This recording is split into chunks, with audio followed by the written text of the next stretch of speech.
Hi, if you are interested in learning the difference between an SVG and a PNG when using Cricut Design Space, this is definitely the video for you. If you are new here, welcome. My name is Lori. This is my little channel where I share all things Disney, planning, and crafting related. If that is something that definitely interests you, be sure to hit the subscribe button and give me a thumbs up to let me know that this is the type of video that you would like to see in the future.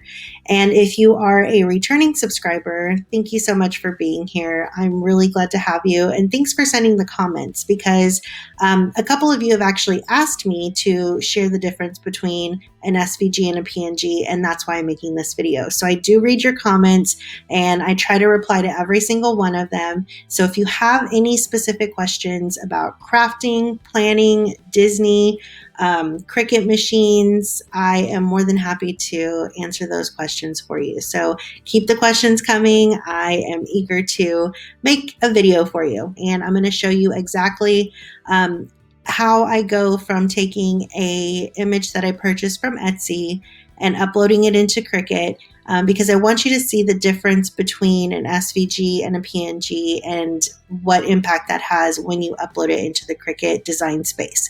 So thanks so much for watching. Be sure to watch until the end. Go ahead and give this video a thumbs up, subscribe if you haven't already, and let's jump into it. I'm starting from a completely new mat in Cricut Design Space, and I'm going to upload one of the images that I just downloaded. So I'm going to go into Browse, and also just want to point out that right here, this tells you exactly what types of files you can upload here into Cricut Design Space. I'm going to focus on the SVGs to begin with, and then I'll show you the PNG. So I'm going to start with this mini SVG file, and I'm going to click on it and upload it. You could also drag this from your desktop if you had it on your desktop.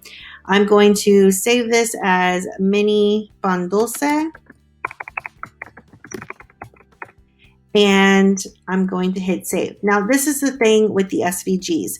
This automatically brought me to this screen because I have an SVG that I am uploading. There's nothing to go ahead and erase or modify or alter or change. I don't have to do anything. All I have to do is save this image because it was saved as an SVG. And SVG stands for Scalable Vector Graphic, which means I can make this image smaller or larger. It doesn't change the resolution. It keeps it really nice and clean and crisp. It already sets up the colors for me. So I'm going to show you that in just a second. So you will already see this nice background back here. I don't have to do anything other than name it and possibly add some tags if I wanted to. So I could add Minnie Mouse.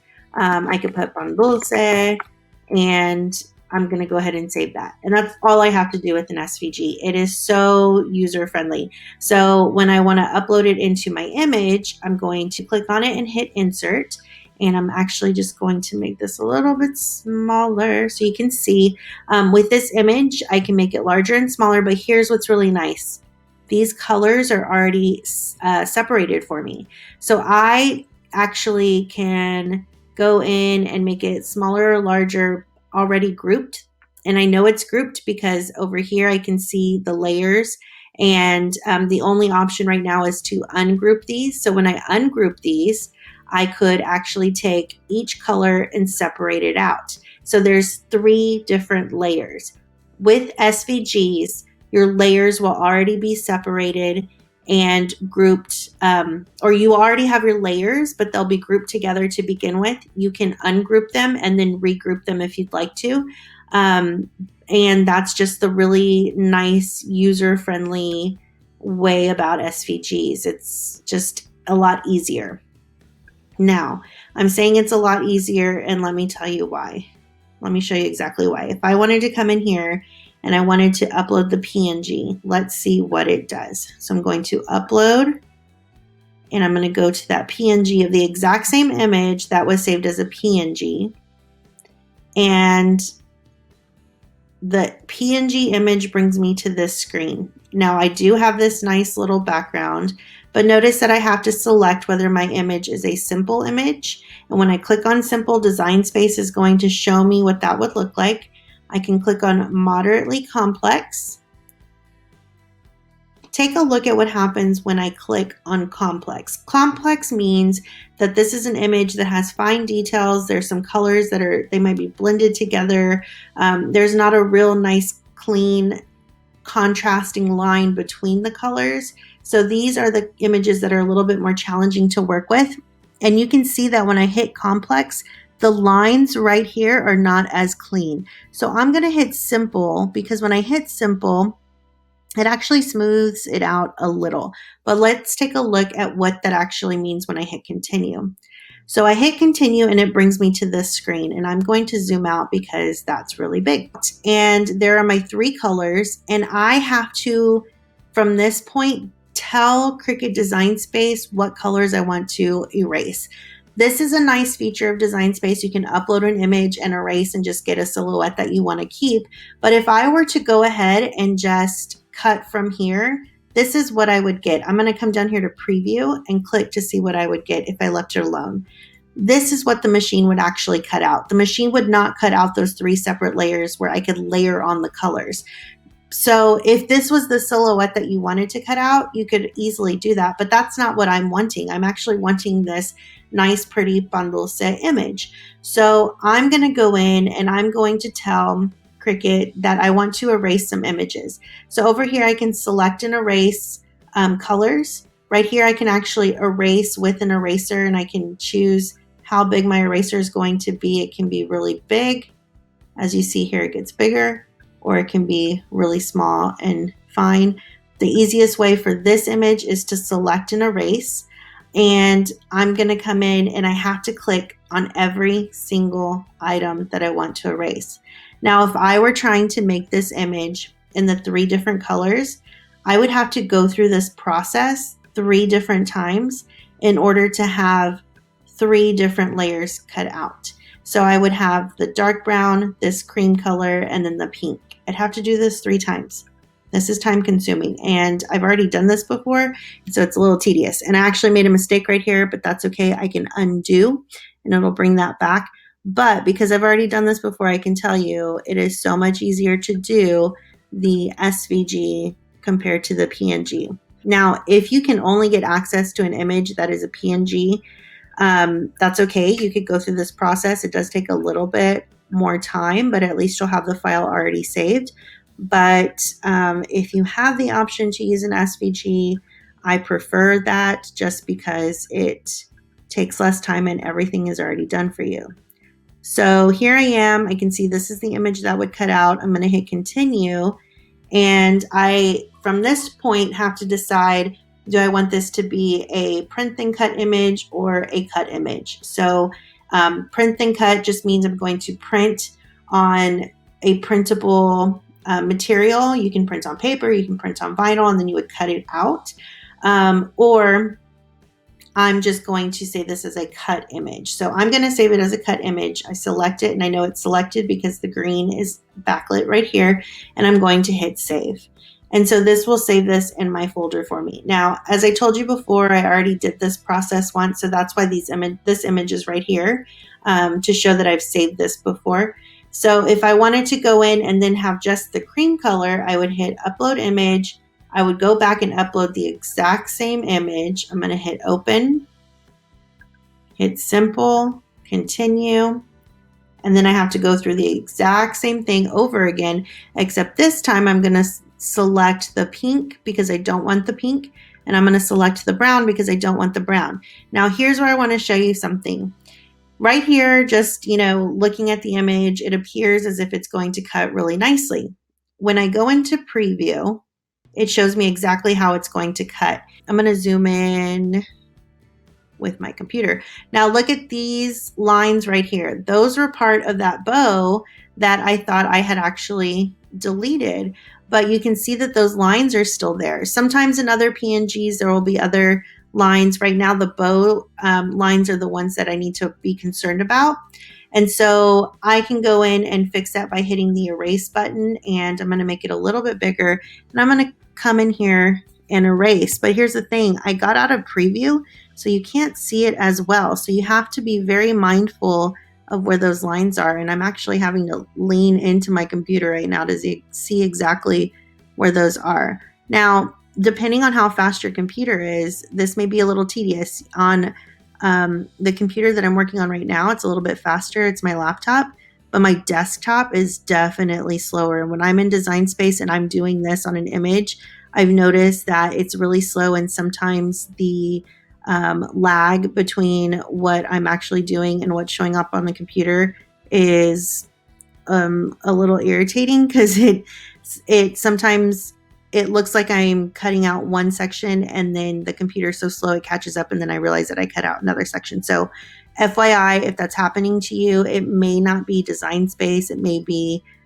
your computer. And I just say that because I know my desktop is definitely slower than this laptop. So this is a workaround that you can do to get rid of those little lines. And when I'm done with this, I'm going to go back into preview. And please note that the red circle you're seeing is part of Screencastify, and that's what I'm using to record this screen right now. So you're not going to see that red dot. It's just every time I click on something in Screencastify, it's highlighting, so you can follow along with me. So I'm going to go ahead and hit preview, and I'm going to zoom out before I hit preview so I can see the full image. And now we can see that this is much cleaner. So I can save this. This is good. I can work with this. So I'm going to hit continue, and I'm going to select the save as cut image. So now I have this outline. I have the cream part. Now I need the bow. So I'm going to upload image, go back in, select the PNG, open it, select simple, hit continue. So you can see this process is a lot longer to do this. So now I just want to get rid of that outline, and I want to get rid of this color right here. But I can already tell you, just by doing this, you can see those lines right there. So I'm going to have to go back in and erase all of those lines. So one thing you could do, if you don't want to go through and delete the image and then the lines, you could just go straight into erasing. And I would just get the biggest eraser and zoom in so it could be a little bit bigger. And you're going to go in and erase all of this.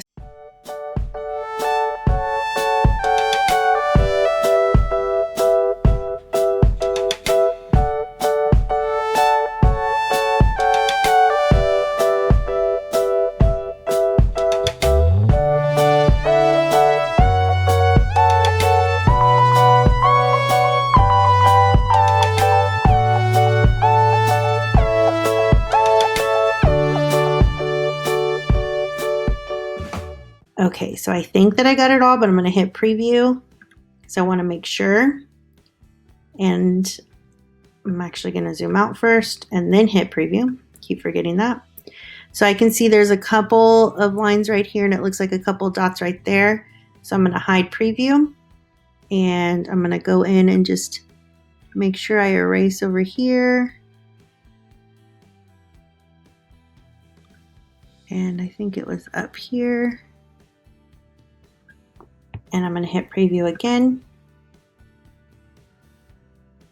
It looks a little bit cleaner, but I have an image here and right over here. So let's take care of that. And check. So preview is really helpful when you're using a PNG. So that looks good. I'm going to hide preview. I'm going to hit continue. And it looks like I left a dot there. And so I could either go back and fix that, or if you do have just a small little dot like that, I'll show you a workaround. So I'm going to hit save. Now I have the bow. So I'm going to select all three of these and insert this onto my mat. And let me zoom out because these are all really big. So here's the thing, because these are three separate images, they are showing up just as black, but I want them to be different colors. So that way I know on my mat, I'm going to cut them out in different colors. And so I can go in and do that. And I mean, really this part you can do even with the SVG. So now you can see that I could line these up once I make my image. But notice that they're sized differently, and that's something to consider when you have an image that I included that little dot, and that little dot made it to where these are not all the exact same size. Now remember I said there's this little dot right here that's throwing it off. So what I do when something like that happens is I just insert another shape and I will cover the one little spot that I want to get rid of. I'll select both images and then I come down here to slice, because what that's going to do is it's going to slice it out of my circle. I'm going to get rid of these grid lines so you can see it a little bit better and zoom in a bit. Whoa, I zoomed in a lot. So there's the image I was trying to get rid of. This is my circle. You can see on the circle that it cut that part out. So I can delete this, and it actually cut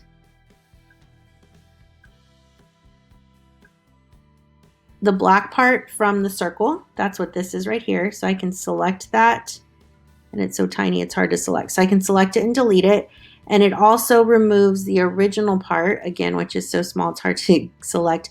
It also removes the original part from the bow as well. So I can get rid of that. So that's one easy way to go ahead and get rid of just those couple of strays. Now I also want to point out that this bow, when you're up close and personal with this bow, it doesn't look that nice and clean, does it? Let's compare the bows. Look at how smooth the SVG cut is, which is this one right here. Right here, you can see the SVG image is in yellow and the PNG is in pink. Look at the difference between the smoothness of the lines and the cut comparing the SVG to the PNG. There's a very, very big difference. You can tell that the SVG has very nice, clean, crisp lines, and the PNG is just a little more jagged.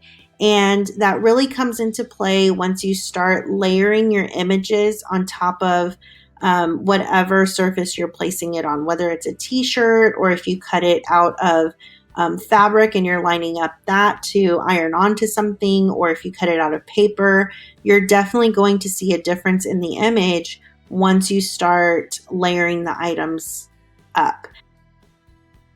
So here I uploaded the SVG, and the SVG you can see already has the 3 layers that are grouped, but when I ungroup them, I can separate them out and notice that even though I have 3 separate pieces, it's not cut out the way the PNG ends up being cut out when I have to go in and select the colors to delete.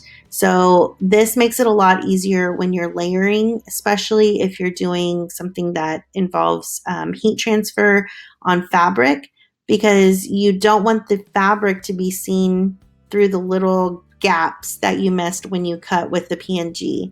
Also, the PNG, as we saw earlier, has a much more jagged edge, and that doesn't always line up. And so your image is not going to look as perfect on fabric. Now, there's also some cons to layering images. You know, if you have too many colors, you have a lot of colors on top of each other, so that adds a little bit of extra texture to your shirt. Some people don't like that texture, which is why they're leaning more towards sublimation. But also you have to consider the exact heat transfer vinyl that you're layering on. So for example, there are some metallic foils and certain specialty items that cannot be layered on top of other colors, or cannot have colors layered on top of them. If you were to layer a foil on top of a glitter, you're going to see that glitter texture through the foil. So in that situation, some people actually do prefer having a PNG so they could separate the images. Now, I will also say if you have an SVG, it's just as easy to create a cleaner cut, and it's a little bit faster to come in here and have 2 colors layered, select it, hit slice, and then you have your layered images. You can pull this out. I could actually delete this because I don't want it. And that way, when you cut from your machine, you're going to get this image, you're going to get this image, and it's just cut so much more nicely than the PNG was. And that makes it a lot easier to line it up and have it look really nice on your shirt without having the multiple layers of vinyl that adds that texture to your shirt itself. Now to get the bow, because you can only cut 2 images at a time in Design Space, I'd have to do the bow second. And some people get stuck here. They'll say, oh my gosh, I can't see the bow. It's, it's behind. I can't see exactly where it's layered. Well, all you have to do is come over here to this arrange section, this arrange button, and whatever image is selected right now, I need to tell the Design Space whether I want to send it to the back, move it backwards, move it forward, or send to front. So you're probably asking, well, what's the difference? If I had 3 colors on here, and right now it looks like this is the front color. If I wanted to select the brown and have the brown come to the front, if I select it to the front, it brings it all the way to the front. If I send it to the back, it sends it all the way to the back. Moving it forward or backward only moves it forward or backward 1 layer. So hopefully that made a little bit of sense. But so here I can go ahead and push this off to the side. I can put my bow exactly where I want it to be and see it. And then I could go in and slice it if I wanted to. And it would pull. I still have my pink that I'm going to pull out. And now I could pull out the brown section, and I can delete that because I'm not going to use it. And when I go in to create my final project, I would just layer that up really nicely and neatly. So I hope that this helped clear up any questions you had about SVGs and PNGs. If you have any additional questions, please leave them down below. Please give me a thumbs up if you found this video helpful. Leave a comment down below and let me know what projects you're working on or what video you would like to see next. So thank you for hanging out until the very end of the video. You guys are awesome. I appreciate all of your support. Watching this video to the end lets YouTube know that you are enjoying my videos. And if you subscribe and give a thumbs up, that also lets YouTube know that you are supporting me and it supports my channel. So thank you so much for everything. And I hope you have a wonderful day and craft away. Take care. Bye.